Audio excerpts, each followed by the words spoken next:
हरियाणा के उप मुख्यमंत्री दुष्यंत चौटाला कश्यप समाज के स्थापना समारोह में पहुंचे।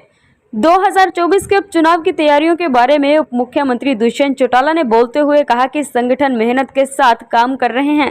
संगठन बड़ी मजबूती के साथ प्रदेश में काम कर रहा है, 90 की 90 सीटों पर काम कर रहा है। जब उनसे पूछा गया कि गठबंधन में खटास है और गठबंधन टूट सकता है, तो उन्होंने कहा कि दिन में 10 बार से ज्यादा ये सवाल पूछा जाता है और आज के दिन मजबूती के साथ सरकार चल रही है और आगे भी मजबूती के साथ सरकार के साथ मिलकर काम करते रहेंगे।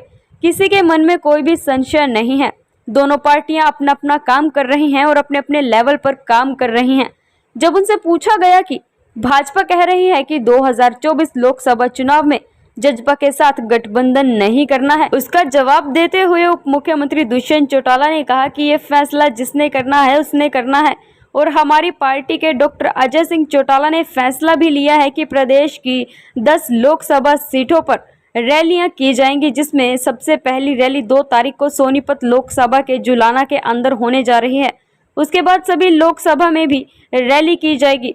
पूर्व मुख्यमंत्री ओम प्रकाश चौटाला ने कहा कि गठबंधन टूटेगा और मध्यावधि चुनाव होंगे, तो उस पर जवाब देते हुए उप मुख्यमंत्री दुष्यंत चौटाला ने कहा कि जब गठबंधन को 3.5 महीने हुए तब ये लोग पीछे पड़े थे। गठबंधन तुड़वाने के लिए आज तक कोई भी मतभेद और मनभेद सरकार के अंदर नहीं है और जिस दिन होगा उस दिन किसी से पूछने की जरूरत नहीं होगी। और इसी बीच एमएसपी पर जब उनकी पार्टी के विधायक रामकरण काला के इस्तीफा बारे पूछा गया तो उन्होंने कहा कि एमएसपी को लेकर रामकरण काला ने आवाज उठाई थी और एमएसपी पर सूरजमुखी खरीदी जाए उसको सरकार ने पूरा किया और रामकरण काला का इस्तीफा अगले दिन ही डॉक्टर अजय चौटाला के कहने पर वापस सौंप दिया गया था। रामकरण काला ने अपने विधानसभा की आवाज उठाई थी। कुरुक्षेत्र मीडिया के लिए नीतू चौहान की रिपोर्ट। 2 आईएएस मिला करते थे, 1 आईपीएस मिला करता था।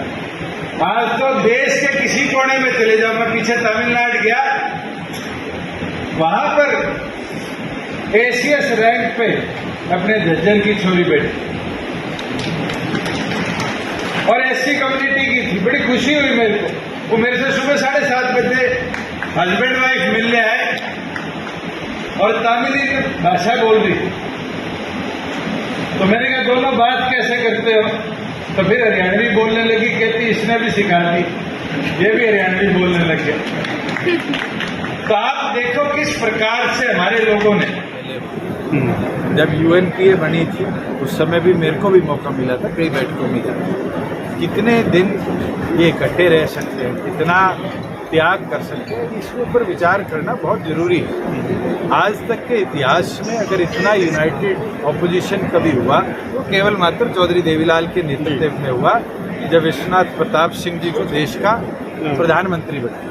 आज तक उसके बाद इतना बड़ा ऑपोजिशन एकत्रित नहीं हुआ और मैं ये मानता हूँ कि अभी तो शुरुआत है। इसको आज हम आंके और कहे कि बहुत बड़ा बदलाव, बहुत कल केजरीवाल नाराज हो गए। क्या विपक्ष को दोषारोपण करते हुए दुष्यंत नजर आता है, बार बार गठबंधन तोड़ने की बात करता है? मेरे को लगता है आपको भी नहीं आता। दुष्यंत जी, रामकरण काला जी ने जो चेयरमैन पद से रिजाइन दिया था, अजय सिंह चौटाला जी से हमने चर्चा भी करी थी और क्योंकि जो इनकी बात थी 6,000 रुपये से ऊपर सूरजमुखी खरीदी जाए, आज सरकार ने उसको पूरा किया।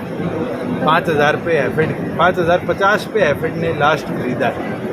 1,000 रुपये भवंतर भरपाई योजना की है। 6,050 रुपये आज के दिन सूरजमुखी का रेट हरियाणा सरकार प्रोक्योर कर देती और उसके अंदर मुझे लगता है डॉक्टर अजय सिंह चौटाला जी के आदेश हमने वो इस्तीफा उसी दिन उनको वापस सौंप दिया।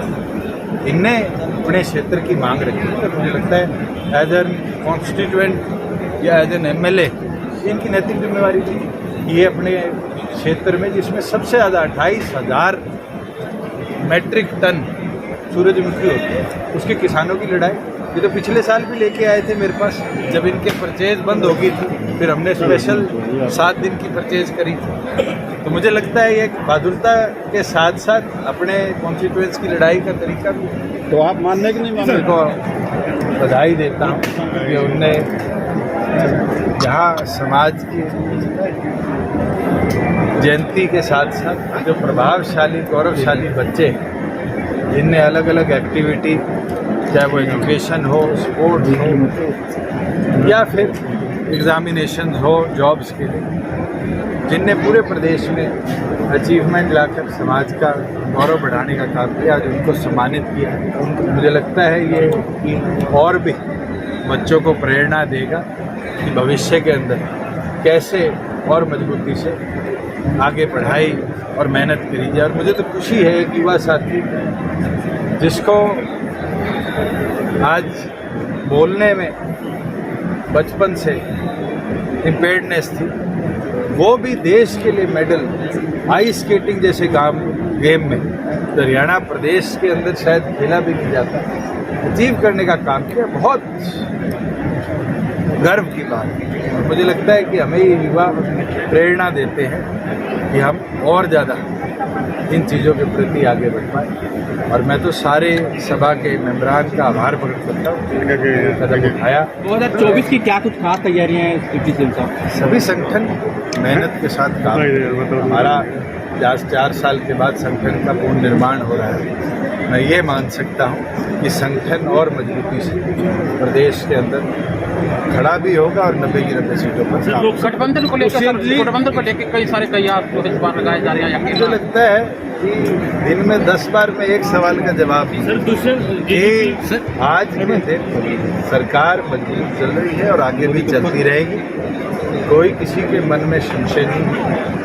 जहाँ पार्टियों के तौर पे बात है, दोनों पार्टियां अपना अपना काम कर रही हैं और मुझे लगता है हर संगठन की जिम्मेवारी भी है कि वो अपने लेवल पर काम करे।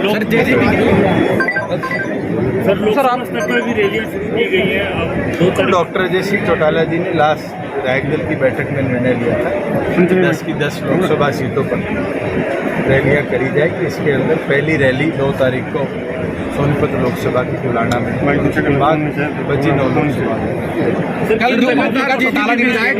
हमने 3.5 साल हो गए, कभी इसके सिवाय कोई बयान आपने किसी का सुना है कि गठबंधन टूटेगा, गठबंधन टूटेगा? जब 3.5 महीने गठबंधन को हुए थे, जब लोग इसको तोड़वाने लगे, और ये मैं बोल सकता हूँ आज तक कोई मनभेद गवर्नमेंट की वर्किंग में नहीं है। जिस दिन होगा उस दिन तो शायद आपको भी पूछने की जरूरत नहीं। सकल कांग्रेस